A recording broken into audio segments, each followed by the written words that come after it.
సింహాల బోనుకైనా సంతోషముగా వెళ్ళిరి. సింహాల బోనుకైనా సంతోషముగా వెళ్ళిరి. ప్రార్థించిన వెంటనే రక్షించే నీ హస్తము. ప్రార్థించిన వెంటనే రక్షించే నీ హస్తము. యెహోవా నీ నామము ఎంతో బలమైనది, ఎంతో బలమైనది, ఎంతో బలమైనది. సౌలు శీలను బంధించి చెరసాలలో వేసిన, సౌలు శీలను బంధించి చెరసాలలో వేసిన, సంఘము ప్రార్థించగా సంకెళ్ళు విడిపోయెను. సంఘము ప్రార్థించగా సంకెళ్ళు విడిపోయెను. యెహోవా నీ నామము ఎంతో బలమైనది, ఎంతో బలమైనది, ఎంతో బలమైనది. నీ ప్రజల పక్షముగా యుద్ధములు చేసిన దేవా, నీ ప్రజల పక్షముగా యుద్ధములు చేసిన దేవా, అగ్నిలో పడవేసిన భయమేమీ లేకుండిరి. అగ్నిలో పడవేసిన భయమేమీ లేకుండిరి. యెహోవా నీ నామము ఎంతో బలమైనది, ఎంతో బలమైనది, ఎంతో బలమైనది. యేసయ్యా నీ నామము ఎంతో ఘనమైనది, ఎంతో ఘనమైనది, ఎంతో ఘనమైనది. హల్లెలూయా. చరణాలు చదవమ్మా, చరణాలు చదువు, చరణాలు చదువు. ఆ పాటలో చరణాలు చదువు.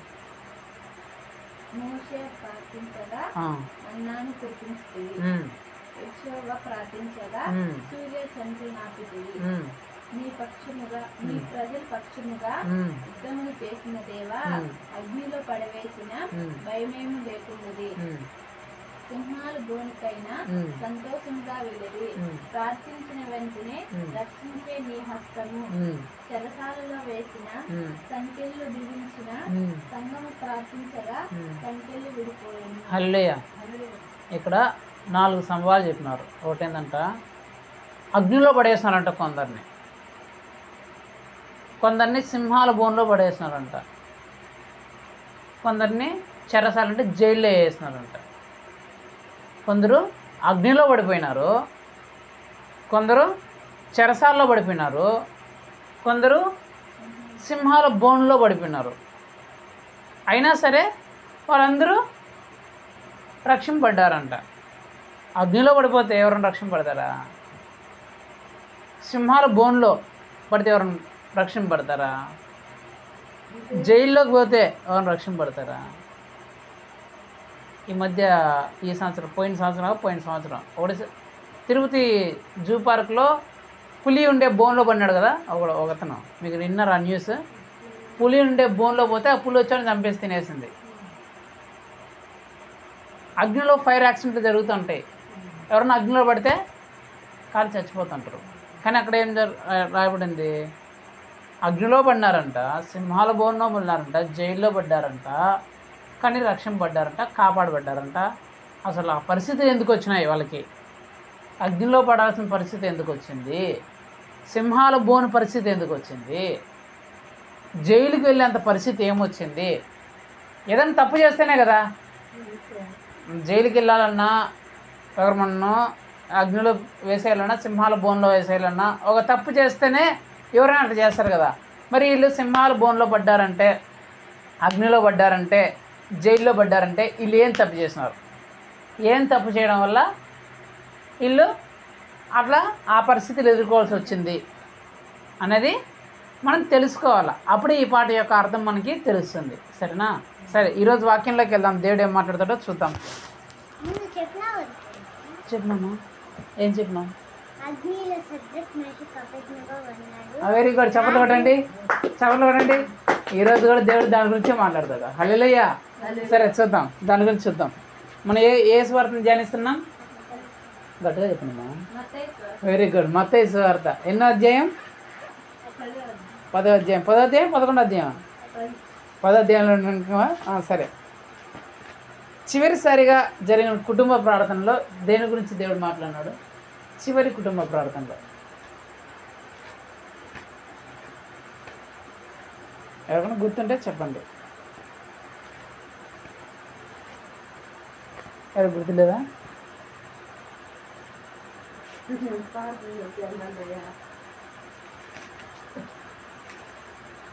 ప్రార్థనకి వచ్చి ఎన్ని రోజులు అయింది, ఆ ప్రార్థనకు వచ్చి ఎన్ని రోజులు అయిందని చెప్పి వీడియోలు పెడతాను. యూట్యూబ్లో వీడియోలు అప్లోడ్ చేస్తున్నాం.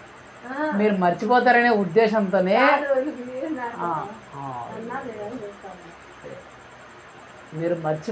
ఉద్దేశంతోనే అదే పనిగా రికార్డ్ చేసి మరీ వీడియోలు ఎందుకు అప్లోడ్ చేస్తున్నామంటే, ఒకవేళ ఏదైనా పరిస్థితుల్లో మర్చిపోతే దేవుడు ఏం మాట్లాడినాడు అని మరలా ఒకసారి ఆ వీడియోని చూసి ఆత్మీయంగా బలపడాలని ఉద్దేశంతో మనం రికార్డ్ చేసి అదే పనిగా మరలా వీడియో అప్లోడ్ చేస్తున్నాం. సరేనా? చివరిసారి జరిగిన కుటుంబ ప్రార్థనలో దేవుడు దేని గురించి మాట్లాడినాడు?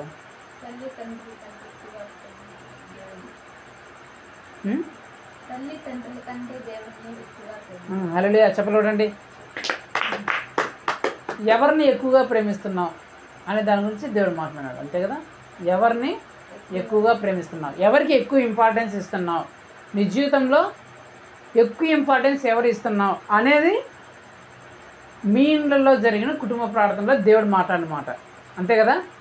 కానీ చివరి జరిగిన కుటుంబ ప్రార్థనలో దేవుడు దేని గురించి మాట్లాడినాడు తెలియాలంటే మనం ఆ యూట్యూబ్ ఛానల్ చూసి ఏ వీడియో అప్లోడ్ చేసాడో చూసింటే మనకు తెలిసింటుంది. యూట్యూబ్ ఛానల్ ఓపెన్ చేసి చివరిసారిగా జరిగిన కుటుంబ ప్రార్థనలో ఏం జరిగింది అనేది తెలిసింటుంది. చివరిసారిగా జరిగిన కుటుంబ ప్రార్థనలో దేవుడు దేని గురించి మాట్లాడాడంటే, మీ కుటుంబం మీదకి, మీ వ్యక్తిగత జీవితం మీదకి ఒక శ్రమ కానీ, కష్టం కానీ, వ్యాధి కానీ, రోగం కానీ, సమస్య కానీ రావాలంటే గజ గజ గజ వణికి భయపడిపోయి వెళ్ళిపోయేది ఎప్పుడు? చాలామంది జీవితంలోకి శ్రమలు, కష్టాలు, వ్యాధులు, రోగాలు వస్తాయి కదా. అలా మీ మీదకి, మీ కుటుంబం మీదకి అలాంటి శ్రమలు, కష్టాలు రావడానికి కూడా గజ గజ గజ వణికిపోయే పరిస్థితి ఎప్పుడు వస్తుంది? మీకు కాదంట, వాటికి. ఆ శ్రమలు, ఆ కష్టాలు, ఆ బాధలు, వ్యాధులు మిమ్మల్ని చూస్తేనే గజగజ వణికిపోయి పారిపోతాయంట. మీ దగ్గర కూడా రాకుండా, కనీసం మీ దగ్గర కూడా రాకుండా పారిపోతాయంట. అలా పారిపోవాలంటే ఎప్పుడు జరుగుతుంది అనే దాని గురించి చివరి జరిగిన కుటుంబ ప్రార్థనలో దేవుడు మాట్లాడినాడు.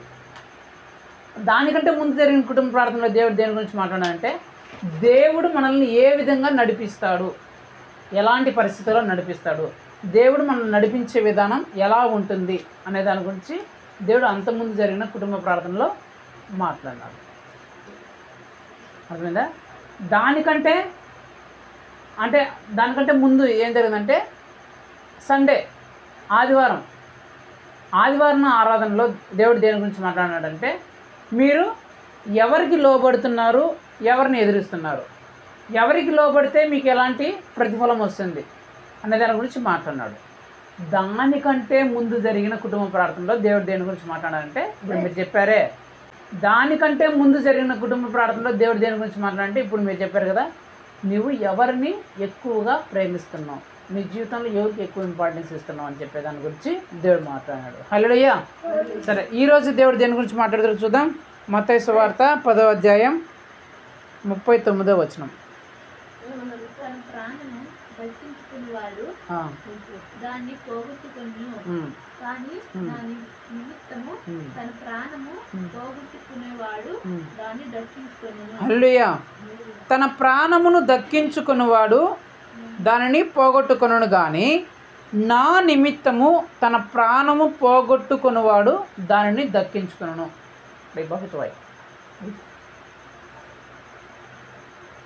వినండి, దేవుడి వాక్యం ఏమని చెప్తుందంటే, తన ప్రాణాలని ఎవరైతే కాపాడుకోవాలని చూస్తారో వారు తమ ప్రాణాన్ని పోగొట్టుకుంటారంట. ఎవరైతే నా కోసము తమ ప్రాణాలని పోగొట్టుకోవడానికి కూడా సిద్ధపడతారో వాళ్ళు కాపాడుకుంటారంట. ఎట్లా? ఫస్ట్ ఏం చెప్తున్నాడు, ఎవరైతే తన ప్రాణాన్ని కాపాడుకోవాలని చూస్తారో వాళ్ళు పోగొట్టుకుంటారు, ఖచ్చితంగా దాన్ని పోగొట్టుకుంటారంట. రెండోది ఏంటంటే, ఎవరైతే నా కోసము తన ప్రాణాన్ని కూడా పోగొట్టుకుంటారో వాళ్ళు దాన్ని కాపాడుకుంటారు అని దేవుడు చెప్తున్నాడు. ఈరోజు దేవుడు మనందరితో మాట్లాడుతున్న అంశం ఏంటంటే, ఎవరు తమ ప్రాణాలని పోగొట్టుకుంటారు, ఎవరు తమ ప్రాణాలని కాపాడుకుంటారు? చెప్పండి. ఎవరు తమ ప్రాణాలని పోగొట్టుకుంటారు, ఎవరు తమ ప్రాణాలని కాపాడుకుంటారు? యేసుప్రభు ఏం చెప్తున్నాడంటే, కొందరు తమ ప్రాణాలని కాపాడుకోవాలని ఎన్నో ప్రయత్నాలు చేసి చివరికి ప్రాణం పోగొట్టుకున్నారంట. కొందరేమో మా ప్రాణం పోయినా పర్లేదు అని ప్రాణాన్ని పోగొట్టుకొని కాపాడుకున్నారంట. అయితే ఏ సందర్భంలో మనం ఏం చేస్తే మనం ప్రాణాన్ని కాపాడుకోలేము, ఏం చేస్తే మనం ప్రాణాన్ని కాపాడుకుంటాము అనేది మనకు తెలియాల. అర్థమైందా? మనం ఏం చేస్తే మన ప్రాణాన్ని మనం కాపాడుకోలేము, ఏం చేస్తే మనం ప్రాణాన్ని కాపాడుకుంటాం అనేది మనకు తెలియాలి. చాలామంది హాస్పిటల్లో చూడండి, హాస్పిటల్లో ప్రాణాపాయ పరిస్థితుల్లో చాలామంది ఉంటారు. వాళ్ళు తమ ప్రాణాలని కాపాడుకోవడానికి లేదా తమ కుటుంబ సభ్యుల ప్రాణాలను కాపాడుకోవడానికి, తన బిడ్డల ప్రాణాలను కాపాడడానికి ఎంతో డబ్బులు ఖర్చు పెట్టేవాళ్ళు ఉంటారు. ఎన్నో హాస్పిటల్ తిరిగే వాళ్ళు ఉంటారు. ఒకవేళ ఏదైనా రోగంతో వ్యాధితో బాధపడుతుంటే ఆ ప్రాణాన్ని కాపాడుకోవడానికి ఎంతో డబ్బులు ఖర్చు పెడతాడు, ఎన్నో హాస్పిటల్ తిరుగుతారు, ఎన్నో మంత్రాలు తంత్రాలు వైద్యాలు చేస్తారు, ఎన్నో ఆయుర్వేదిక్ మెడిసిన్స్ వాడతారు, పెద్ద పెద్ద డాక్టర్లను పిలిపిస్తారు, ఎక్కడెక్కడో పెద్ద పెద్ద హాస్పిటల్ తిప్పుతారు, దేశ విదేశాలకు తిప్పుతూ ఉంటారు, ఎన్నో లక్షలు కోట్లు డబ్బులు ఖర్చు పెడుతుంటారు. కానీ చాలా సందర్భాల్లో ఎంత డబ్బులు ఖర్చు పెట్టినా కూడా ప్రాణాన్ని కాపాడుకోవాలి. ఇలాంటి సందర్భాలు చాలా ఉంటాయి. కొందరు భయంకరమైన వ్యాధులు, రోగాలు, చచ్చిపోయే పరిస్థితుల్లో ఉంటారు. కానీ ఆ భయంకరమైన ఆ చచ్చిపోయే పరిస్థితి నుంచి అద్భుతంగా వాళ్ళ ప్రాణము కాపాడబడుతుంది. కొందరేమో ఆ ప్రాణం కాపాడుకోవడానికి ఎంతో కష్టపడ్డారు, ఎన్నెన్నో ప్రయత్నాలు చేసినారు, కానీ దాన్ని కాపాడుకోలేకపోయారు. కొందరు ఆ ప్రాణం వాళ్ళకి పోతుందని తెలుసు, మనం ఇంకేం చేయలేమని తెలుసు, కానీ అద్భుతంగా వాళ్ళ ప్రాణము కాపాడబడింది. సో మన ప్రాణం ఎప్పుడు కాపాడబడుతుంది, మన ప్రాణం ఎప్పుడు మనం పోగొట్టుకుంటాం అనే దాని గురించి మనం ఖచ్చితంగా తెలుసుకోవాలి. బైబిల్లో నుంచి మనం కొందరు వ్యక్తుల్ని చూపిస్తాను. వాళ్ళు ఏం పరిస్థితుల్లో వాళ్ళ ప్రాణాలను కోల్పోయారు, ఏం చేయడం వల్ల తమ ప్రాణాలని కోల్పోయారు అనేది కొందరిని చూపిస్తాను. కొందరిని ఏం చేయడం వల్ల చచ్చిపోవాల్సిన వాళ్ళ ప్రాణాలను కాపాడుకున్నారు అనేది కూడా బైబిల్లో మనం చూద్దాం. సరే, మొట్టమొదటి చూద్దాం. లూకా సువార్త 12వ అధ్యాయము 16 నుంచి 20 వరకు నేను చదువుతాను, మీరు వినండి. లూకా సువార్త 12వ అధ్యాయం 16 నుంచి 21 వచనం వరకు. మరియు ఆయన వారితో ఈ ఉపమానం చెప్పెను. ఒక ధనవంతుని భూమి సమృద్ధిగా పండెను. అప్పుడు అతడు, నా పంట సమకూర్చుకొనుటకు నాకు స్థలము చాలదు గనుక నేనేమి చేతునని తనలో తాను ఆలోచించుకొని నేను ఇలాగ చేతును, నా కొట్లు విప్పి వాటికంటే గొప్ప వాటిని కట్టించి అందులో నా ధాన్యమంతటిని నా ఆస్తిని సమకూర్చుకొని నా ప్రాణముతో ప్రాణమా అనేక సంవత్సరములకు విస్తారమైన ఆస్తి నీకు సమకూర్చబడి ఉన్నది, సుఖించుము, తినుము, త్రాగుము, సంతోషించుము అని చెప్పుకుందని అనుకొనెను. అయితే దేవుడు, వెర్రివాడ, ఈ రాత్రి నీ ప్రాణమును అడుగుచున్నాను, నీవు సిద్ధపరిచినవి ఎవని వగువని అతనితో చెప్పాను. దేవుని ఎడల ధనవంతుడు కాక తన కొరకే ధనము సమకూర్చుకున్నవాడు అలాగునే ఉండేనని ఆయన చెప్పాను. ఇక్కడ జరిగిన సమయం ఏంటంటే, ఒకడు ఉన్నాడంట ధనవంతుడు. ఆ ధనవంతుడు ఏం చేశాడంటే, నేను ఎలాగైనా సరే డబ్బులు బాగా సంపాదించాలా, డబ్బులు బాగా సంపాదించి కోటాను కోట్ల డబ్బులు సంపాదించేసి బాగా ఎంజాయ్ చేయాలి, బాగా ముందు డబ్బులంతా బాగా సంపాదించి కోట్లు లక్షలు కోట్లు సంపాదించుకునేసి ఆ తర్వాత ఆ డబ్బులతో నేను ఎంజాయ్ చేయాలా, నేను కోరిన ప్లేస్కి వెళ్ళాలా, నేను కోరింది తినాలా, ఫ్లైట్లలో తిరగాల, బస్సులలో తిరగాల, నచ్చిన ప్లేస్కి వెళ్ళాలా, అన్ని దేశాలు తిరగాల, నేను ఏది కావాలంటే అది నా దగ్గరికి రావాలా, నేను ఎక్కడ కావాలంటే ఎక్కడికి వెళ్ళాలా అనే ఉద్దేశం కలిగి ఆలోచించుకొని ఏం చేశాడంట, డబ్బులు సంపాదించుకోవడానికి, ధనం సంపాదించుకోవడానికి స్టార్ట్ చేసినాడంట. అక్రమాలు చేశాడు, అన్యాయాలు చేశాడు, కొందరు కడుపులు కొట్టాడు, మోసాలు చేశాడు, లంచాలు ఇచ్చాడు, రకరకాల పనులు చేశాడు, చేయకూడని నీచమైన పనులన్నీ చేశాడు, అక్రమాలు, అన్యాయాలు, కబ్జాలు అన్నీ చేసి విస్తారంగా డబ్బులు సంపాదించాడు, కోట్లు కోట్లు డబ్బులు సంపాదించాడు. ఆ డబ్బులు సంపాదించుకునే అంతవరకు అతను ఆ డబ్బులు ఎవరికి దానాలు చేయలేదంట, ఎవరికి సహాయం చేయలేదంట. అతని ఉద్దేశం ఏంటి, నేను డబ్బులు సంపాదించుకోవాలా, ఎట్లాగైనా సరే నేను ఎక్కువ డబ్బులు సంపాదించుకొని ఈ డబ్బులతో నేను బాగా ఎంజాయ్ చేయాలా, నాకు కావాల్సిన అంతా నేను సంపాదించుకోవాలనే ఉద్దేశంతో అతను ఏం చేస్తున్నాడో, ఎలా సంపాదిస్తున్నాడో ఆలోచించుకోకుండా ఎట్లా పడితే అలాగా సంపాదించాడు. ఒకరోజు వచ్చింది, అతను చూసుకోగానే కోటాను కోట్లు లక్షల కోట్ల డబ్బులు వచ్చింది. అతను ఆ డబ్బులు తిన్నవాడు కాదు, అతను అనుభవించినాడు కాదు. అతను ఏమనుకున్నాడు, ముందు నేను డబ్బులు సంపాదించుకోవాలా, ఆ తర్వాత దీన్ని అనుభవించాలా అనుకొని డబ్బులు అంతా సంపాదించి పెట్టుకున్నాడు. అతనికి కావాల్సిన డబ్బులు వచ్చింది. సపోజ్ 10 కోట్లు అనుకుందాం, 10 కోట్లు టార్గెట్ పెట్టుకున్నాడు. నేను 10 కోట్లు టార్గెట్ పెట్టుకున్నాను, 10 కోట్లు సంపాదించుకొని ఆ తర్వాత దీన్ని అనుభవిస్తాను అనుకొని ఆ 10 కోట్ల కోసం అన్యాయాలు చేశాడు, అక్రమాలు చేశాడు, వేరే కంపలు కూర్చాడు, పేదవాళ్ళని భూములు లాక్కున్నాడు, అవి చేశాడు ఇవి చేశాడు. ఎట్లో వాడు ఎన్ని అన్యాయాలు చేశాడు, అక్రమాలు చేశాడు మనకు తెలియదు, కానీ డబ్బులు అయితే 10 కోట్లు సంపాదించుకున్నాడు. ఈ రోజుతో 10 కోట్లు సంపాదించుకున్నాడు. రేపు నుంచి ఏమనుకుంటున్నాడు, నాకు కావాల్సిన డబ్బులు దొరికింది, నేను ఇప్పుడు డబ్బులంతా సంపాదించుకున్నాను, రేపటి నుంచి ఈ డబ్బులు నేను జల్సాగా ఖర్చు పెడతాను, ఈ డబ్బులు నా ఇష్ట ప్రకారం ఖర్చు పెడతాను, ఏమి కావాలంటే అది కొనుక్కుంటాను, ఎక్కడికి పోవాలంటే అక్కడ పోతాను, ఏ కారు కావాలంటే ఆ కారు, ఏ దేశం పోవాలంటే ఆ దేశం, విమానాలు కావాలంటే విమానాలు, నాకు ఏమి కావాలంటే అవి, జల్సాలు, షికారులు, మందులు, అవి ఇవి ఉంటాయి కదా లోక సంబంధం అంటే, ఇవన్నీ నేను అనుభవిస్తానని చెప్పేసి అనుకున్నాడంటే ఈరోజు రాత్రి. రేపటి నుంచి చూసుకో, ఈ డబ్బులతో నేను ఎట్లా ఎంజాయ్ చేస్తాను, ఎంజాయ్ అంటే ఏందో అందరికీ నేను చూపిస్తాను, అబ్బా ఇదిరా ఎంజాయ్ అంటే అని అందరూ అనుకునేలాగా రేపటి నుంచి ఈ డబ్బులతో నేను ఎంజాయ్ చేస్తాను చూడు అని అనుకుని ఈరోజు రాత్రి పడుకున్నాడు. ఆ రోజు రాత్రి యేసు ప్రభు దేవుడు కళ్ళ కనిపించి, వారి పిచ్చోడా, ఈరోజు నీ ప్రాణంను నేను తీయేస్తాను అంట. అయ్యో ప్రభా, నేను ప్రభు నన్ను చంపేస్తాను ఈరోజు రాత్రి, రేపు నేను డబ్బులంతా ఖర్చు పెట్టి సంపాదించుకున్నానయ్యా, రేపు ఆ డబ్బులంతా నేను ఎంజాయ్ చేయాలనుకున్నాను, ఈరోజు చచ్చిపోతే ఎట్లా ప్రభు అంటే, అదేరా నేను అందుకేరా నేను వెర్రోడానింది, నువ్వు బ్రతికినన్న రోజులు డబ్బులు సంపాదించుకోవడం కోసం బ్రతికినావు, మరి పిచ్చోడా ఈరోజు రాత్రి నేను చంపేస్తానరా, నువ్వు సంపాదించిన డబ్బులంతా ఎవడు పోతుంది, నువ్వు బ్రతికినన్న రోజులు అక్రమాలు చేసి అన్యాయాలు చేసి ఏమేమో చేసి డబ్బులు సంపాదించావే, కనీసం ఆ డబ్బులను సంపాదించిన పేదల కొరకున్న సహాయం చేసినావా, ఎవరన్నా ఆదుకున్నావా, కనీసం నువ్వన్న తిన్నావా, ఏమి లేకుండా కొందరు ఏడిపించి దుఃఖపెట్టి అవి చేసి ఇవి చేసి ఈ డబ్బులు సంపాదించి రేపు నేను తింటా తాగుతా నేను సుఖిస్తా ఎంజాయ్ చేస్తా అన్నవే, ఈరోజు నీ ప్రాణాన్ని నేను తీయేస్తున్నాను, ఈ డబ్బులు ఎవరికో ఉపయోగపడుతున్నారో అని చెప్పాలంటే.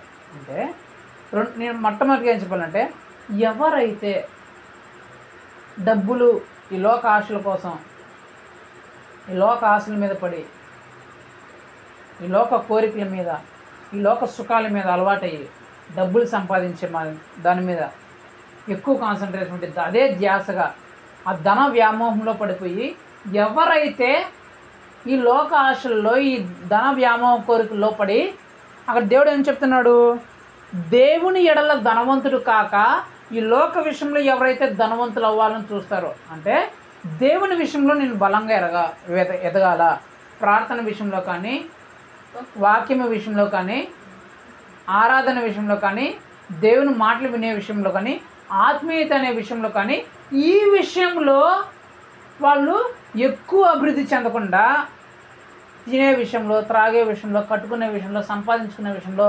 ఎవరైతే ఈ విషయం కోసం ఎక్కువ ప్రయాసపడుతుంటారో, ఎక్కువ కష్టపడుతుంటారో, ఇవి సంపాదించుకో, అట్లా సంపాదించుకో, అవి ఇవి అని చెప్పేసి ఎవరైతే, అంటే సంపాదించుకోవడం అంటే దీన్ని మొత్తానికి వదిలేను కాదు, దీనికంటే ఎవరు ఎక్కువ వీటి మీదకి ఎక్కువ కాన్సన్ట్రేషన్ పెట్టి దీన్ని దేవునికి సంబంధించిన విషయాలను పక్కన పెట్టేసి లోక విషయాల కోసం ఎవరైతే ఎక్కువ ప్రయాసపడుతుంటారో మొట్టమొదటిగా వాళ్ళు తమ ప్రాణాలని కోల్పోతారు.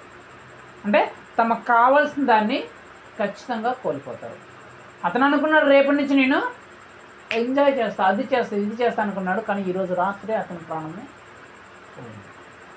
కారణం ఒకటే, లోక ఆశల కోసం, ధన వ్యామోహాల కోసం, లోకంలోని జల్సాల కోసం, ఎంజాయ్ల కోసం దేవుణ్ణి పక్కన పెట్టేశాడు.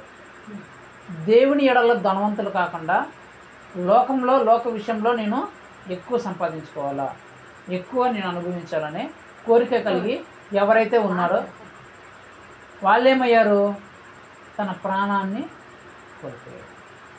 రెండో వ్యక్తి చూద్దాం. ఆదికాండం 13వ అధ్యాయం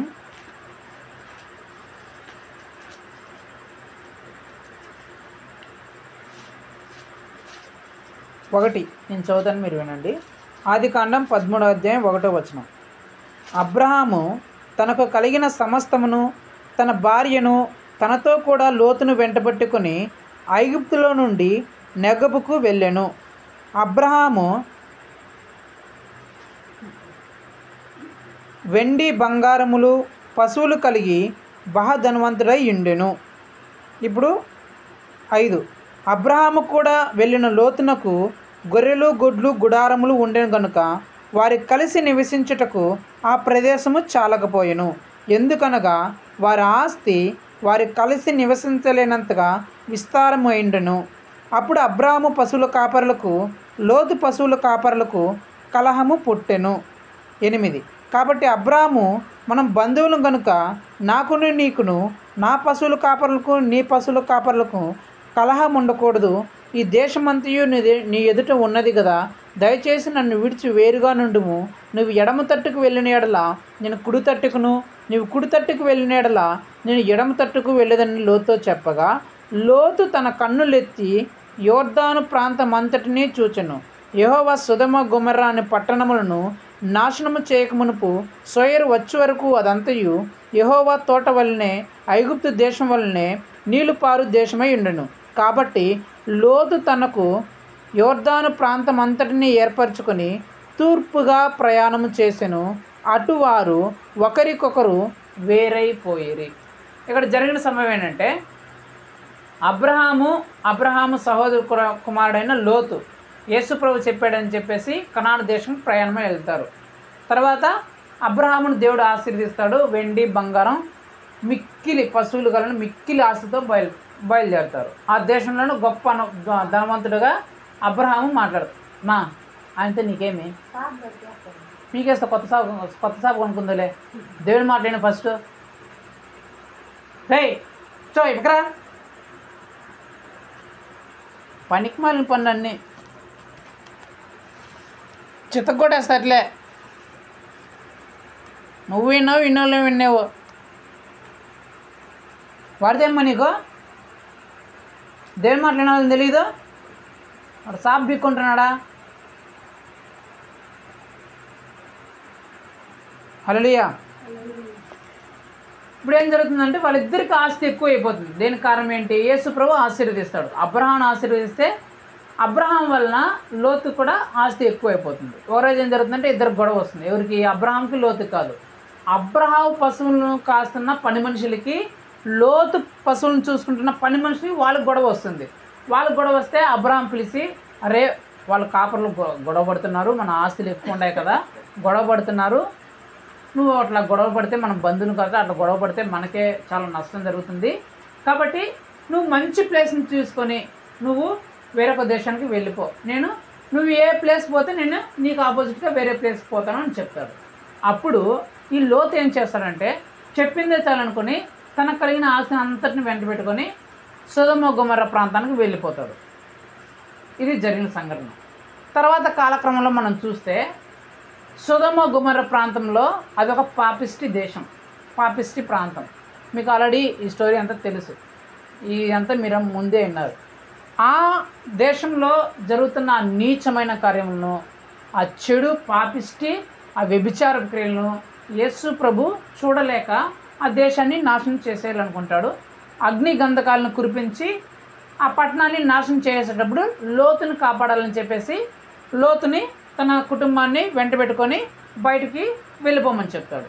అయితే లోతు తన కుటుంబాన్ని వెంట పెట్టుకొని బయటకు వెళ్ళేటప్పుడు లోతు భార్య వెనక్కి తిరిగి చూసి అక్కడికక్కడే ఉప్పు స్తంభమై చచ్చిపోతుంది. తర్వాత లోతు తన 2 కుమార్తెలు గుహలోకి పోతారు. ఆ కుమార్తెలు లోతుకే తన తండ్రికే మందు తాపించేసి తండ్రితోనే పాపం చేసి బిడ్డలను కని వాళ్ళు పుట్టిన బిడ్డలు కూడా ఒక వ్యభిచారుల లిస్టులోకి, తిరుగుబాటు లిస్టులోకి ఎక్కిపోతారు. ఇదంతా నేను ఎందుకు చెప్తున్నానంటే అబ్రహాం ఎవరు? దేవుని సేవకుడు. లోతు ఎవరు? అబ్రహాం దగ్గర పెరిగినవాడు, అంటే దేవుని సేవకుడి దగ్గర పెరిగిన వ్యక్తి లోతు. లోతు కలిగిన ఆస్తి అంతా ఎలా వచ్చింది? లోతు కష్టపడితే వచ్చిందా? అబ్రహాం సంపాదిస్తే, అబ్రహాం దేవుడు ఆశీర్వదిస్తే అరే లోతు నాతో పాటు వచ్చేస్తాడని చెప్పేసి అబ్రహాం తనకు కలిగి ఉన్న ఆస్తిని అంతటిలో లోతుకు కూడా భాగం ఇచ్చాడు. సో లోతుకు ఆస్తి ఎలా వచ్చింది? అబ్రహాం నుంచే వచ్చింది. ఇప్పుడు గొడవ ఎవరికైంది? లోతు మేపుతున్న ఆ పని మనుషులకి, లోతు పశువులు మేపుతున్న గొర్రెలకు పశువులు ఆ పని మనుషులకి అబ్రహాము పశువులన్నింటినీ చూసుకుంటున్న వాళ్ళకి గొడవ వచ్చింది. గొడవ వస్తే అబ్రహాం ఏం చెప్పినాడు? అరే గొడవ వచ్చింది, మనం దూరంగా వెళ్ళి బ్రతుకుదామంటే లోతు ఏం చెప్పాలా? అయ్యా గొడవ పడింది వాళ్ళు కదయ్యా, గొడవ పడితే వాళ్ళు కదా, వాళ్ళ కోసం నన్ను ఎందుకయ్యా నువ్వు పంపించేస్తావు? నువ్వు నా తండ్రివి కదా, నా తండ్రి చనిపోతే నువ్వే నా తండ్రి అని నీకోసం నీ వెంట నేను వచ్చేసానయ్యా. కాబట్టి ఇప్పుడు వాళ్ళు ఎవరో గొడవ పడారని చెప్పేసి నువ్వు నన్ను ఎందుకయ్యా వెళ్ళిపోమంటావు?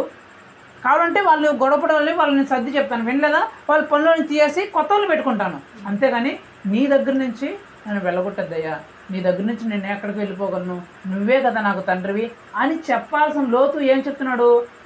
ఎప్పుడైతే అబ్రహాం నువ్వు వేరొక దగ్గరికి వెళ్ళిపో అని చెప్పాడో వెంటనే తట్టాబుట్ట మొత్తం సర్దేశాడంట. ఆ తండ్రి స్థానంలో ఉన్న అబ్రహాంను విడిచిపెట్టి ఎప్పుడెప్పుడు ఈ మాట చెప్తాడా అన్నట్టుగా రెడీగా ఉన్నాడంట. ఎప్పుడెప్పుడు నువ్వు వెళ్ళిపో అని చెప్తాడా అనే ఉద్దేశం కలిగి ఎప్పుడైతే అబ్రహాము నువ్వు వెళ్ళిపోన్నాడో వెంటనే మొత్తం తట్టాబుట్ట సర్దేసి వెళ్ళిపోయాడు. అక్కడ పోతే సొదొమ గొమొర్రాలోకి పోతే ఎందుకు వెళ్ళిపోవాలనుకున్నా అంటే సొదొమ గొమొర్రా ప్రాంతాన్ని చూసినప్పుడు అది అప్పుడు పచ్చగా ఉండిందంట, బాగా ఉండిందంట, అతనికి అనుకూలంగా కనిపించిందంట. అక్కడికి పోతే నేను బ్రతుకుతాను, నా పశువులు బ్రతుకుతాయి, నాకు ఆహారం దొరుకుతుంది అని ఒకటి. రెండోది ఆ సొదొమ గొమొర్రా ప్రాంతంలో అతనికి ఒక పోస్ట్ ఇచ్చారంట, న్యాయాధిపతి పోస్ట్. అంటే ఏదైనా గొడవలు కొట్లాడి జరిగితే అతని దగ్గరికి పోతే అతను తిరిగి తీర్చే పోస్ట్ ఇచ్చారు. సో ఇతడు అక్కడికి పోతే తనకు ఒక పోస్ట్ దొరుకుతుందని, అది పచ్చగా ఉంది, ఆహారం మాకు అన్నీ దొరుకుతాయని చెప్పేసి ఎవరిని వదులుకున్నాడు? దేవుని సేవకుడిని, దేవుని సన్నిధిని వదులుకొని, దేవుని సహవాసాన్ని వదులుకొని పాపిష్టి అయిన ఆ దేశంలోకి వెళ్ళిపోయాడు. అధికారం కోసము, ఆ లోకం కోసం, లోకాసుల కోసం వెళ్ళిపోయాడు. ఏం జరిగింది? తన ప్రాణాలని కాపాడుకోవాలని వెళ్ళి దేవుని సన్నిధిని, సహవాసాన్ని, సేవకుడిని వదిలి వెళ్ళిపోయిన ఆ లోతు ఏమయ్యాడు? తన భార్య ప్రాణాన్ని పోగొట్టుకున్నాడు, తన కుటుంబాన్ని నాశనం చేసుకున్నాడు. నేనేం చెప్పాలనుకుంటున్నా అంటే రెండోదిగా, మొట్టమొదటిగా ఆ ధన వ్యామోహం చేత ఆ లోక కార్యముల కోసం ఆ లోకాన్ని సంపాదించుకోవాలని వెళ్ళిన తాను తన ప్రాణాలను కోల్పోయాడు. రెండోదిగా పరిశుద్ధుల యొక్క సహవాసాన్ని, దేవుని బిడ్డల యొక్క సహవాసాన్ని, విడిచిపెట్టి ఆ లోకంలోకి, ఆ లోక ఆశ్రమంలోకి అధికారాన్ని కోరుకొని అధికారంలోకి వెళ్ళిన ఆ లోతు తన భార్య ప్రాణాలని పోగొట్టుకున్నాడు, తన కుటుంబం యొక్క ప్రాణాలని అన్నిటినీ కోల్పోయాడు. మూడవదిగా అపోస్తల కార్యంలో 27వ అధ్యాయం 9వ వచనం. చాలా కాలమైన తరువాత ఉపవాస దినము కూడా అప్పటికి గతించినందున ప్రయాణము చేయుట అపాయకరమై ఉండెను. ఇప్పుడు 21 కొన్ని దినములు సూర్యుడైనను నక్షత్రములైనను కనబడక పెద్ద గాలి మా మీద కొట్టినందున ప్రాణములతో తప్పించుకొందుమను ఆశ బొత్తిగా పోయెను. వారు బహుకాలము భోజనము లేక ఉన్నందున పౌలు వారి మధ్యన నిలిచి, అయ్యలారా, మీరు నా మాట విని క్రేతు నుండి బయలుదేరకే ఉండవలసినది, అప్పుడు ఈ హానియు నష్టమును కలుగకపోవును. ఇక్కడ జరిగిన సమయం ఏంటంటే ఉపవాస దినం గడిచిన తర్వాత, ఉపవాస దినం అంటే ఆ రోజుల్లో శనివారం. ఏ దినము? శనివారం తర్వాత దినం గడిచిన తర్వాత మరుసటి రోజు ఏది వస్తుంది? ఆదివారం. వీళ్ళు ఆదివారం ఏం చేసుకున్నారంటే ప్రయాణాలు పెట్టుకున్నారు. ఏం చేసుకున్నారు? ఆదివారం ప్రయాణాలు పెట్టుకున్నారు.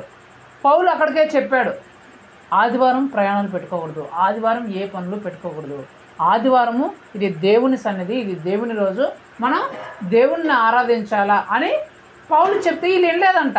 నువ్వెవరా మాకు చెప్పడానికి అని చెప్పేసి ఆదివారం ప్రయాణాల కోసము ప్రయాణం అయిపోవాలని, వేరే దేశం పోవాలని చెప్పేసి వీళ్ళు ఆ పడవలో బయలుదేరారు.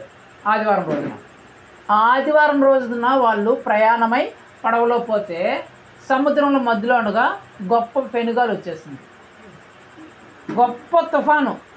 14 రోజులు ఆ సముద్రంలో చిక్కబడిపోయారంట.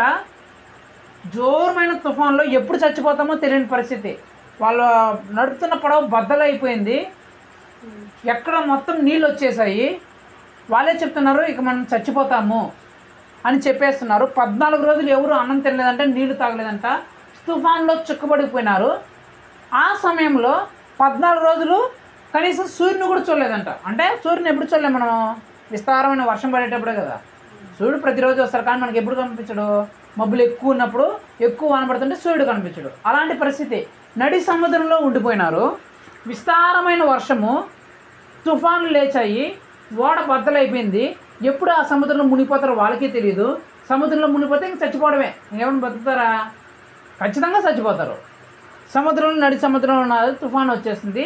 ఈ సమయంలో పౌలు చెప్తున్నారు, ఏమని? బుద్ధి ఉందా? నేను ఆ రోజు చెప్పాను కదా, ఆదివారం రోజు మీరు ఏ ప్రయాణాలు పెట్టుకోకూడదు, ఆదివారం రోజు మీరు ప్రయాణాలను అసలు పెట్టుకోకూడదు అని మీరు చెప్తే మీరు వినలేదు. మీరు వినకుండా నువ్వు ఓడరా మాకు చెప్పడానికి అని చెప్పేసి ప్రయాణమై నన్ను కూడా ఈ బలవంతంగా ఈ ఓడలో తీసుకొచ్చారు. ఇప్పుడు చూడండి ఎంత నష్టం వచ్చిందో మీకు. ఈ పడవకి, మనకి, ప్రాణాలకే హానికరమైన పరిస్థితులకి మనం వచ్చేసాము. అయినను మీరు భయపడద్దండి, నేను దేవునికి ప్రార్థన చేస్తాను, దేవుడు కాపాడుతాడని చెప్పేసి తర్వాత పౌలు గారు ప్రార్థన చేస్తే యేసు ప్రభు వాళ్ళని కాపాడుతాడు. నేనేం చెప్పాలనుకుంటున్నానంటే, ఆదివారం రోజున దేవుని సన్నిధికి వెళ్ళాల్సిన రోజున వీళ్ళు ఏం పెట్టుకున్నారు? ప్రయాణాలు పెట్టుకున్నారు. ఎప్పుడైతే దేవుని సన్నిధికి వెళ్ళాల్సిన రోజున ప్రయాణాలు పెట్టుకున్నారో వాళ్ళ ప్రాణాలు కోల్పోయే పరిస్థితికి వచ్చేసింది. భయంకరమైన హాని. తుఫాన్లో చిక్కుబడిపోయినారు. నడి సముద్రంలో ఎటు వెళ్ళలేని పరిస్థితి. ఒకవైపు ఎటు ఒడ్డుకు వెళ్ళలేము, నడి సముద్రంలో ఉన్నారు. ఇంకో వైపు భయంకరమైన తుఫాను. ముందుకు అయ్యే వెనుకను అన్నట్టు పరిస్థితి. ముందుకు వెళ్ళలేరు, వెనక్కోలేరు. చావు బతుకుల మధ్య కొట్టుమిట్టాడుతున్నారు. నేనేం చెప్తున్నానంటే, ఆదివారం రోజున దేవుని సన్నిధిని విడిచిపెట్టి సొంత పనులకి, సొంత కార్యములకి వెళ్ళేవారు, సొంతాన్ని ఏదైనా సంపాదించుకోవడానికి కుటుంబ సభ్యుల దగ్గరకో, బంధువుల దగ్గరకో, ప్రయాణాలకో, పనులకో వెళ్ళేవారి పరిస్థితి ఏమవుతుందంటే నడి సముద్రంలో చిక్కుకుంటారు. అది బాగానే ఉంటుంది. ఈరోజు మేము ప్రయాణంలో పోతాం, మా బంధువులకి వెళ్తాం, మా బంధువుల దగ్గరికి వెళ్తాం, పనులకి వెళ్తాం, డబ్బులు సంపాదించుకుంటాం, అది ఇది అని చెప్పేసి బాగానే ఉంటుంది ఆ ప్రయాణం. స్టార్టింగ్లో ఆదివారం చేసే ప్రయాణం వాళ్ళు అనుకున్న చేయాల్సిన పని, వాళ్ళ పని కానీ వాళ్ళ ప్రయాణాలు కానీ బాగానే ఉంటారు అనుకుంటారు, కానీ ఆ తర్వాత జరిగేది వాళ్ళు ఊహించలేరు. ఆదివారం దేవుని సన్నిధిని విడిచిపెట్టి వేరొక పనులకు కానీ ప్రయాణాలకు పోయే పరిస్థితి అప్పుడు మాత్రం బాగానే ఉంటుంది, కానీ ఆ తర్వాత జరిగిపోయేది భయంకరంగా ఉంటుంది. వాళ్ళు అప్పుడు బయలుదేరేటప్పుడు బాగుంది, ఏ సముద్రంలో ఏ అలలు లేవు అని బయలుదేరినారు, కానీ నడి సముద్రంలో అలలు వచ్చేసాయి. నడి సముద్రంలో ఉన్నప్పుడు వచ్చినాయి, మార్గ మధ్యంలో ఉన్నారు వాళ్ళు, అటు వెళ్ళారు ఇటు వెళ్ళారు. భయంకరమైన శ్రమలు వచ్చేసాయి, భయంకరమైన కష్టములు వచ్చేసాయి, హానికరమైన పరిస్థితి, తమ ప్రాణాలే పోయే పరిస్థితి, తట్టుకోలేని పరిస్థితి, ఆహారం లేని పరిస్థితి. 14 రోజులు అన్నము నీళ్ళు కూడా లేవంట. 14 రోజులు కనీసం సూర్యుని కూడా చూడలేదంట. బిక్కున భయంతో బ్రతికే పరిస్థితి, ఎప్పుడు చచ్చిపోతారో వాళ్ళకే తెలియదు. అలాంటి భయంకరమైన పరిస్థితుల్లో వాళ్ళు పడిపోవడానికి కారణం ఒక్కటే, ఆదివారం రోజున ప్రయాణం పెట్టుకున్నారు, ఆదివారం రోజున పనులు పెట్టుకున్నారు. దేవుని సన్నిధిలో గడపాల్సిన రోజున వాళ్ళకి ఇష్టమైన పనులు, ఫంక్షన్లు, వాళ్ళకి ఇష్టమైన బంధువులు ఇంటికి పోవడానికి, వాళ్ళకి ఇష్టమైన పనులు పోవడానికి పెట్టుకోవడం వల్ల భయంకరమైన పరిస్థితిని ఆ తర్వాత పొందుకోవాల్సి వచ్చింది. ఆదివారం రోజునే నీకు రాకపోవచ్చు, కానీ ఆ తర్వాత రోజుల్లో భయంకరమైన పరిస్థితుల్లో నువ్వు చిక్కుకుంటావు. 3 వ్యక్తుల గురించి నేను చెప్పాను. మొదటి వ్యక్తి ఆ లోక ఆశలను సంపాదించుకోవడానికి, ఆ ధన వ్యామోహాలలో, ఆ లోక సరదాల కోసం, ఆ లోక సుఖాల కోసం సంపాదించుకోవాల్సిన చూసిన ఆ వ్యక్తి ఆ రోజు రాత్రే ప్రాణాలు కోల్పోయాడు. రెండో వ్యక్తి పరిశుద్ధుల సహవాసాన్ని, దేవుని బిడ్డల సహవాసాన్ని, ప్రార్థనా సహవాసాన్ని, కుటుంబ ప్రార్థనల సహవాసాన్ని విడిచిపెట్టి లోకంలోనికి పచ్చగా ఉందని చెప్పేసి విడిచిపెట్టిన వెళ్ళిపోయిన ఆ లోతు తన భార్య ప్రాణాన్ని పోగొట్టుకున్నాడు, తన ప్రాణాన్ని, తన బిడ్డల ప్రాణాన్ని నాశనం చేసుకున్నాడు. మూడోదిగా దేవుని సన్నిధికి రాకుండా దేవుని సన్నిధి రోజున, దేవుని సన్నిధికి వెళ్ళాల్సిన రోజున ప్రయాణాలని పనులు పెట్టుకున్న ఆ వ్యక్తులు, ఆ సైనికులు సముద్రంలో అల్లకల్లోలమైన పరిస్థితుల్లోకి చిక్కుబడిపోయారు. తమ ప్రాణాలని కాపాడుకోవాలని చూసి ఈ 3 ప్రాణాలు కాపాడుకోవాలని చూశారు. అటు ధనం సంపాదించుకొని నేను ఎంజాయ్ చేస్తాను, నా ప్రాణమా నువ్వు సిక్కించు తాగు అని చెప్పేసి నా ప్రాణాన్ని కాపాడుకుంటా అనుకున్నాడు, ప్రాణాన్ని కోల్పోయాడు. లోతు సహవాసాన్ని పక్కన పెట్టేసి నేను అక్కడ సొదొమ గుమ్మర పోతే, ఈ సహవాసాన్ని వదుకొని సొదొమ గోమొర్రా పోతే నేను బ్రతుకుతాను, కాపాడుకుంటాను, నేను అత్యధికంగా అభివృద్ధి చెందుతాను అనుకున్నాడు. సహవాసాన్ని వదులుకున్నాడు, దేవుని ప్రజల సహవాసాన్ని, ప్రార్థనలను వదులుకున్నాడు. ఏమయ్యాడు? తన భార్య చచ్చిపోయింది, తన బిడ్డలు నాశనం అయిపోయారు, తను కూడా నాశనం అయిపోయాడు, ప్రాణాలని కోల్పోయాడు. ఈ సైనికులు ఆదివారం రోజున మేము ప్రయాణం అయిపోతే మేము ఆ ఒడ్డుకి వెళ్ళిపోతాము, చేరిపోతాము, ఆ దేశానికి వెళ్ళిపోతాము, మా ప్రాణాలను కాపాడుకుంటామని బయలుదేరారు. మధ్యలోనే శ్రమలో చిక్కబడిపోయి తమ ప్రాణాలకి భయంకరమైన హానిని తెచ్చుకున్నారు. తమ ప్రాణాలని కాపాడుకోవాలని చూసిన వాళ్ళు తమ ప్రాణాలని కోల్పోయే పరిస్థితులకి వచ్చారు. రెండవదిగా నా నిమిత్తం ఎవరైతే తమ ప్రాణాలని కూడా కోల్పోవడానికి సిద్ధపడిపోతారో వాళ్ళు ప్రాణాలని కాపాడుకున్నారు. ఆల్రెడీ పాటలోనే మీరు చెప్పి ఉన్నారు, మీకు తెలుసు. శద్రక్ మేషక్ అబేద్నెగో ఏం చెప్పాడు? రాజు, ఈ బొమ్మలు కానీ మీరు మొక్కకపోతే అగ్నిగుణం లేసి మేము చంపేస్తా అని చెప్తే వాళ్ళు ఏమన్నారు? చంపుకోరా, నువ్వు యేసు ప్రభుని తప్ప ఇంకొక బొమ్మకి, ఇంకొక విగ్రహానికి మేము మొక్కం, ఇంకొక విగ్రహం జోలికి మేము పోం, మేము యేసు ప్రభునే మొక్కుతాం. నువ్వు అగ్నిగుణంలో వేస్తావా? వేసుకో. నువ్వు అగ్నిగుణంలో వేసినా ఆ అగ్నిగుణంలో నుంచి మా దేవుడు మేము నమ్ముకుని వేస్తే మమ్మల్ని కాపాడతాడు. ఒకవేళ మా యేసు ప్రభు మమ్మల్ని కాపాడమైనా చింతలే, నువ్వు అగ్నిగుణంలో కాలేని చచ్చిపోతాం, కానీ మళ్ళీ విగ్రహం జోలికి, ఆ విగ్రహాలు మొక్కే పనులు కానీ, ఆ మంత్రాల తాతలు కానీ వాటి జోలికి మేము అస్సలు పోమని చెప్పేసి ఏం చేస్తారు? యేసు ప్రభు కోసం తమ ప్రాణాలను కూడా పెట్టేయడానికి సిద్ధపడినారు లేదా? ఆడపడినారు కదా మీరే. యేసు ప్రభు కోసము, యేసు ప్రభు నమ్ముకోవడం కోసము తమ ప్రాణాలను కూడా ఇచ్చేయడానికి సిద్ధపడ్డారు. ఏమయ్యాడు? రాజు ఎత్తి వేసాడు లేదా? అగ్నిగుణంలో వేసాడు. మరి అగ్నిగుణంలో వేస్తే మాడి మసి అయిపోవాలి కదా. మీకు ఆల్రెడీ ఆ రోజు చెప్పినాను, అగ్నిగుండంలో వేయడానికి పోయిన 5 మంది ఆ సెగలకు చచ్చిపోయారు, మాడి మసి అయ్యి. కానీ ఈ ముగ్గురు అగ్నిగుణంలో వేయబడిన వాళ్ళు హాయిగా యేసులో తిరుగుతున్నారంట అగ్నిగుణంలో. ఈ ముగ్గురితో పాటు ఇంకొకడు ఉన్నాడంట, నలుగురు అక్కడ. ఈ రాజు చూసి బిత్తరపోయి భయపడిపోయినాడు. ఎంతమంది రైసిందంటే ముగ్గురు చెప్పి మరేంటారు నాకు నలుగురు కనిపిస్తున్నారంటే, ఈ రాజు బిత్తరపోయి గడగడ వణికిపోతూ షద్రక్ మెషక్ అబేద్నెగోని వారులారా జీవము గల దేవుని బిడ్డలారా మీరు బయటకు రండి అంటే వాళ్ళు అగ్ని నుంచి నడుచుకుంటూ వచ్చేస్తారంట. ముగ్గురు నడుచుకుంటూ వస్తాను చూస్తే కనీసం వాళ్ళకి కావడం కదా, కాళ్ళు వాసన కూడా రాలేదంట, కనీసం ఎంట్రుకలు కూడా కాలేదంట. ఇక్కడేమో సెగలు తగ్గి 5-6 మంది చచ్చిపోయారు. వీళ్ళు అగ్నిగుణంలో పడిపోయి కూడా అగ్నిగుణంలో ఏసీ గదులు సరళ హాయిగా తిరుగుతున్నారు. బయటకు వచ్చి చూస్తే కనీసం మాడు వాసన కూడా రాలేదంట, కనీసం ఎంట్రుకలు కూడా సుండకపోలేదంట. కారణం ఏంటి? యేసుప్రభు కాపాడు పడేశాడు. తమ ప్రాణాలను కూడా కోల్పోవడానికి ఇష్టపడిపోయారు యేసుప్రభు కోసం. పోతపోయినా మా ప్రాణాల్లో మా దేవుడు మమ్మల్ని రక్షిస్తాడు, మేము వేరొక విగ్రహానికి వేరొక బొమ్మకి మేము మొక్కం, వేరొక తాయెత్తుల మంత్రాల జోలికి మేము వెళ్ళాం అని చెప్పేసి యేసుప్రభు కోసం తమ ప్రాణాలను కూడా కోల్పోవడానికి సిద్ధపడ్డారు. ఏమయ్యారు? తమ ప్రాణాలని కాపాడుకోవడం కాదు, తమ ప్రాణాలని అగ్నిగుండం నుంచి రక్షించుకోవడమే కాదు, ఆ దేశానికి మంత్రులు అయిపోయారు. హల్లెలూయా! ఏమైపోయినారు? ప్రాణాలు ఏమైనా పోయినాయా? అగ్ని ఏమైనా చేసిందా? ప్రాణాలను కాపాడుకోవడమే కాదు, ఆ దేశానికే మంత్రులు అయిపోయినారంట. ఇప్పుడు ఈ రాజు చూసి వాళ్ళ చూసి గడగడ ఓడిపోతానంట. అయ్యో మీ దేవుడు మా దేవుడయ్యా, మీ దేవుడు మా దేవుడు, మీ యేసుప్రభు దేవుడు మా దేవుడు, అమ్మో మీలాంటి దేవుడు మాకు అసలు మా దేవుళ్ళు ఎక్కడ లేరయ్యా, మీ దేవుడే నిజమైన దేవుడు అని చెప్పేసి వాళ్ళ మంత్రులు ఇది పారేసినారు. మొదటిది అగ్నిగుండంలో పడేసిన దాని సంఘంలో పడినారు కదా. రెండోది సింహాల బోన్లో ఎవరు పడినారు? దానియేలు పడినాడు. ఎందుకు పడినాడు? దానియేలు ఎందుకు పడినాడు సింహాల బోన్లో? అక్కడ ఒక ఆర్డర్ పాస్ అయింది. ఏమని? ఎవరైనా నాకు కాకుండా ఏ దేవుడికైనా ప్రార్థన చేస్తే వాళ్ళు సింహాల బోన్లో వేయబడతారు అని చెప్పేసి ఆ రాజు ఒక ఆజ్ఞను ప్రకటించినాడు. ఏమని? ఎవడైనా సరే ఒక 1 నెల రోజులు నన్నే అడగల, నన్నే వేడుకోవాలా, నన్ను కాకుండా ఏ విగ్రహాన్ని కానీ వేరొక దేవుని కానీ ఎవరన్నా ప్రార్థిస్తే వాళ్ళు నేను సింహాల బోన్లో వేసేస్తానని చెప్పేసి ఒక ఆజ్ఞ పాస్ అవుతుంది. దానియేలు ఎవరు? యేసుప్రభు బిడ్డ. ఈయనకు అలవాటు ఏంటి? ప్రతిరోజు ప్రార్థన చేయడం. ఎన్నిసార్లు? 3 సార్లు ప్రార్థన చేస్తాడు. మనం ఎన్నిసార్లు చేస్తాం? రోజు తెల్లారి సాయంత్రం చేస్తాం. చేస్తారా? చేసేవాళ్ళు హల్లెలూయా చెప్పండి. ప్రార్థన చేసేవాళ్ళు మాత్రమే హల్లెలూయా చెప్పండి. మనం ప్రార్థన చేయాలి బాగా. హల్లెలూయా వినండి. సో దానియేలుకున్న ఒక మంచి లక్షణం ఏంటంటే ప్రతిరోజు ప్రార్థన చేస్తాడు. ఇక్కడ ఆజ్ఞ ఏమైంది?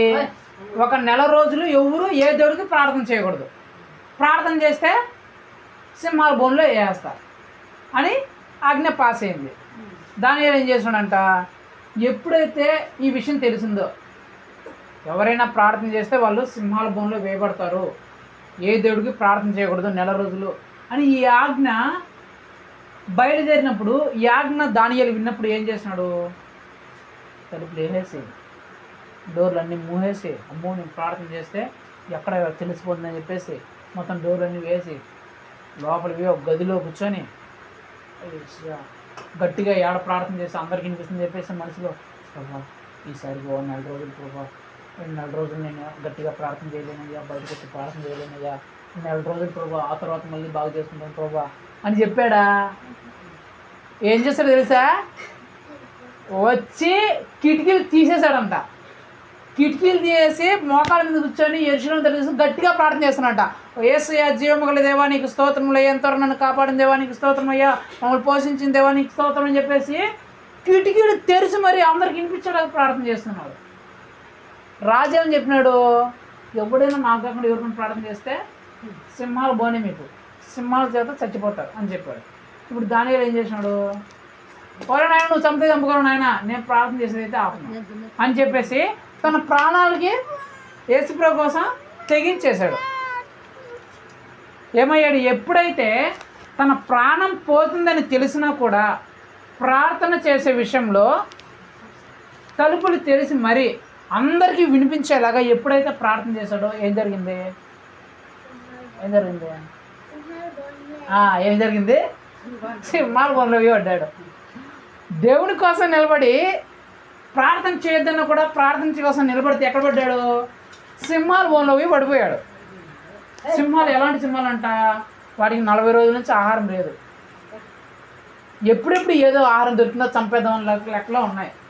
అలాంటి సింహాల బోన్లో ఎవరు పోయి పడ్డారు? దానియేలు పోయి పడ్డాడు.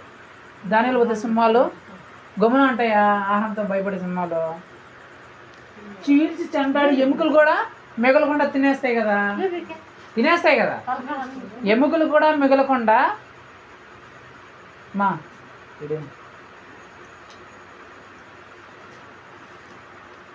ఎముకలు కూడా మిగలకుండా అవి తినేస్తాయి.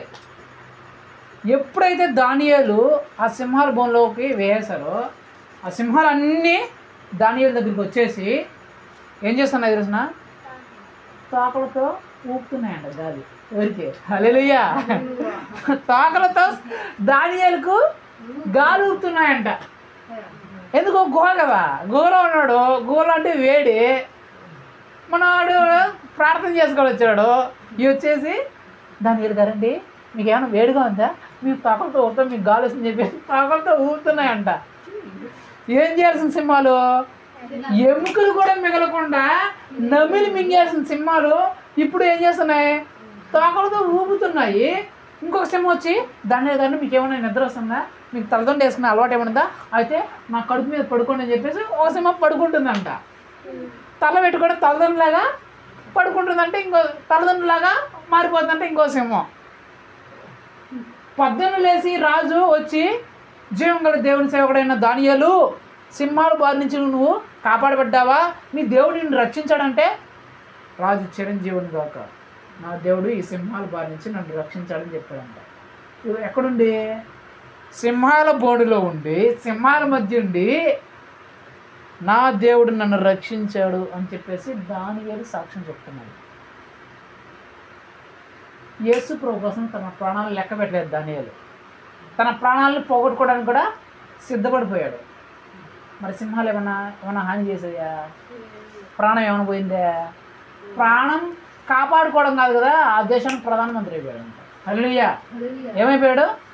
ప్రధానమంత్రి అయిపోయాడు. ఆ బబులోని దేశంలో దానియేలు ఏం చెప్తే అదే జరిగేది. రెండోది. మూడోది మీరు చదివేంటి? పౌలు శీలను బంధించి చెరసాలలో వేసినారు. ఎందుకు వేసినారంటే సువార్త ప్రకటిస్తున్నారు పౌలు శీలలో.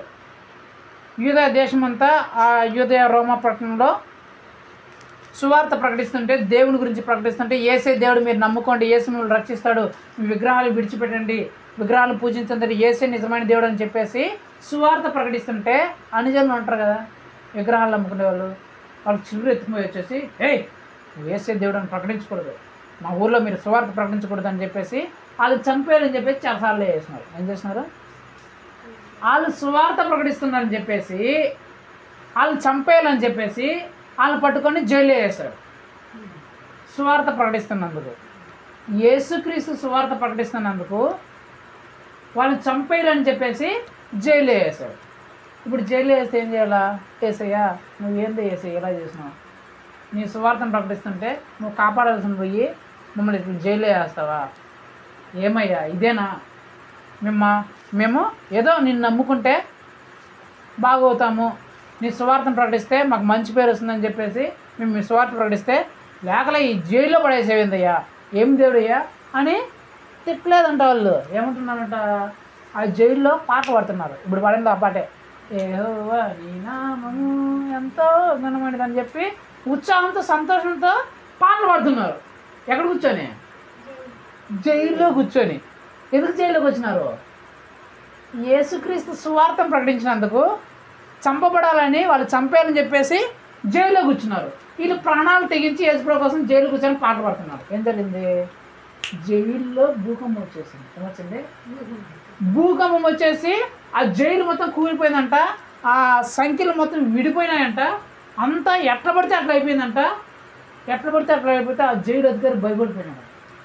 భయపడిపోయి అమ్మో నేను ఈ జైలు అంతా పారిపోయినని చెప్పి చంపేసుకోవాలని చూస్తే పౌలు శీలను చూసి నువ్వు చంపుకోవద్దు, మేము ఇక్కడే ఉన్నాం, మేమేం పారిపోదని చెప్తే ఆ జైలు అధికారి వచ్చి అయ్యా మీరు ఇంత గొప్ప దేవుని సేవకులని మేము తెలుసుకోకుండా తప్పు చేస్తాం, ఏమో క్షమించని చెప్తే మళ్ళీ ఆ పాస్టర్ని పిలుచుకొని పోయి వాళ్ళ ఇంటికి పిలుచుకొని పోయాడంట. వాళ్ళ ఇంట్లో వాళ్ళందరూ రక్షింపడ్డారంట. తర్వాత ఆ పౌలు శీలలు ప్రపంచాన్ని తలకిందులు చేసే గొప్ప పాస్టర్గా మారిపోయారు. నేనేం చెప్పాలనుకుంటున్నానంటే, యేసుక్రీస్తు సువార్తను ప్రకటించడానికి పోయిన వాళ్ళు ప్రాణం పోయే పరిస్థితి వచ్చేసింది. జైల్లో వేసేశారు, ప్రాణాలే పోయే పరిస్థితి వచ్చింది. అట్లనే మన ప్రాణం పోయిందా? ఏమైంది? భూకంపం వచ్చి చెరసాల బద్దలైంది. అలా చెరసాల నుంచి విడిపింపబడ్డారు. ఆ చెరసాలలో వేసిన వాళ్ళు అమ్మో మీరెంత గొప్ప దేవుని సేవకులయ్యా, మీతో పెట్టుకున్న మమ్మల్ని క్షమించండి చెప్పేసి వాళ్ళు బ్రతిమలాడుకున్నారు. చిట్ట చివరిగా ప్రపంచాన్ని తలకింద చేసిన గొప్ప సేవకులుగా మార్చబడ్డారు. సో అక్కడ ముగ్గురిని ఇక్కడ ముగ్గురిని నేను చూపించాను. ఒకరేమో తమ ప్రాణాలని కాపాడుకోవాలని చూసిన వాళ్ళు తమ ప్రాణాలని కోల్పోయారు. ఇక్కడ యేసుక్రీస్తు కోసం తమ ప్రాణాలను కూడా పోగొట్టుకోవడానికి సిద్ధపడిపోయిన వాళ్ళు తమ ప్రాణాలని కాపాడుకోవడమే కాదు గొప్ప స్థాయికి వెళ్ళిపోయారు. మరి మనం ప్రాణాలని కాపాడుకునే వాళ్ళ లిస్టులో ఉంటున్నామా, ప్రాణాలని పోగొట్టుకునే వాళ్ళ లిస్టులో ఉంటున్నామా అనేది మనల్ని మనం పరీక్షించుకోవాలి. మన ప్రాణాలను మనం ఎప్పుడు కోల్పోతాం? నెంబర్ 1, దేవుణ్ణి పక్కన పెట్టి, దేవుణ్ణి విడిచిపెట్టి, దేవునిలో ఎదగకుండా ఈ లోక ఆశల్లో, ఈ లోక సంతోషాల కోసము, ఈ లోక సుఖాల కోసము, ధనాల కోసము దేవుణ్ణి పక్కన పెట్టేసి వాటి కోసం మనం వెళితే నెంబర్ 1. రెండోది, ప్రార్థనల్ని, పరిశుద్ధుల సహవాసాలని, ఆత్మీయ తండ్రుల్ని, కుటుంబ ప్రార్థనని విడిచిపెట్టి ఏదో అధికారం కోసమో సుధమ గుమర పచ్చగా అనిపించిందని లోకంలోనికి వెళితే రెండోది. మూడోది, ఆదివారం రోజున దేవుని సన్నిధికి వెళ్ళాల్సిన రోజున ఊర్లకి, పనులకి, ఫంక్షన్లకి, పబ్బాలకి వెళితే ఈ 3 కేసుల్లో మనం ప్రాణాలని కాపాడుకోలేం కదా, ప్రాణాలని పోగొట్టుకుంటాం. భయంకరమైన హానికరమైన పరిస్థితుల్లోనికి, భయంకరమైన కష్టాల్లోనికి, శ్రమల్లోనికి, భయంకరమైన ఇబ్బందుల్లోనికి, భయంకరమైన రోగాల్లోకి, భయంకరమైన నష్టాల్లోనికి మనము మన కుటుంబము త్రోయబడుతుంది. మరి ఎప్పుడు మనం ప్రాణాలని కాపాడుకోవడమే కాదు అత్యధికంగా మనం గొప్ప ఉన్నత స్థాయిలోకి వెళ్తామంటే నెంబర్ 1, విగ్రహాల జోలికి వెళ్లకుండా నిజమైన దేవుడు యేసుప్రభువే అని ఆ విగ్రహాలు, మంత్రతంత్రాలు, ఆ తాయెత్తులు, తాళ్ళు, దారాల జోలికి వెళ్లకుండా యేసుక్రీస్తులోనే నిలబడినప్పుడు. నెంబర్ 2, యేసుక్రీస్తు కోసం ప్రార్థన కోసం నువ్వు నిలబడినప్పుడు. ప్రార్థన కోసం, ప్రార్థన చేయడానికి ఎన్ని అడ్డంకులు వచ్చినా, ఎన్ని ఆటంకాలు వచ్చినా ప్రార్థన చేయడానికి కానీ, కుటుంబ ప్రార్థనలు కానీ, దేవుని సన్నిధికి రావడానికి కానీ విడిచిపెట్టకుండా ఎప్పుడైతే మనం ఉంటామో రెండోది. మూడోది, దేవుని సువార్తను ప్రకటించినప్పుడు. మొట్టమొదటిదేమో విగ్రహాల జోలికి మరలా పోకుండా దేవుని సన్నిధిలోనే స్థిరంగా నిలబడినప్పుడు. రెండోదిగా ప్రార్థనలకి, దేవుని సన్నిధికి అడ్డంకులు లేకుండా మనం ప్రార్థనలు చేసినప్పుడు, దేవుని సన్నిధిలో ఉన్నప్పుడు. మూడోదిగా సువార్తను ప్రకటించినప్పుడు. ఈ 3 కేసుల్లో మన ప్రాణాలను రక్షించడమే కాదు, మనం గొప్ప ఉన్నతమైన స్థాయిలోకి వెళ్తాం. కాబట్టి ఈరోజు మనము ఆలోచించుకోవాలి, మన ప్రాణాలకి, మన ప్రాణాల మీదకి హాని, ముప్పును తెచ్చుకుంటే పరిస్థితుల్లో మనం బ్రతుకుతున్నామా, లేకపోతే మన ప్రాణాలని కాపాడుకోవడమే కాదు ఒక గొప్ప ఉన్నతమైన స్థానంలో నిలబడే ఆ స్థితిలో మనం ఉన్నామా అని మనమే పరీక్షించుకొని, ఒకవేళ మొదటి లిస్టులో మనం ఉంటే, ప్రాణాల మీదకి హాని తెచ్చుకునే లిస్టులో మనం ఉంటే, ప్రభువా నన్ను మన్నించయ్యా, నన్ను సరిచేయ్యా, నేను అలాంటి లిస్టులో లేకుండా ఉన్నతమైన స్థాయిలో నిలబడే రెండో లిస్టులోకి, అంటే యేసుక్రీస్తు కోసం ప్రాణాలకు తెగించైనా సరే ఉన్నతమైన స్థాయిలోనికి వెళ్ళే బిడ్డలుగా మనం ఉండాలి. మీరు ఏ లిస్టులో ఉన్నారు? మనమందరం ఏ లిస్టులో ఉన్నాము?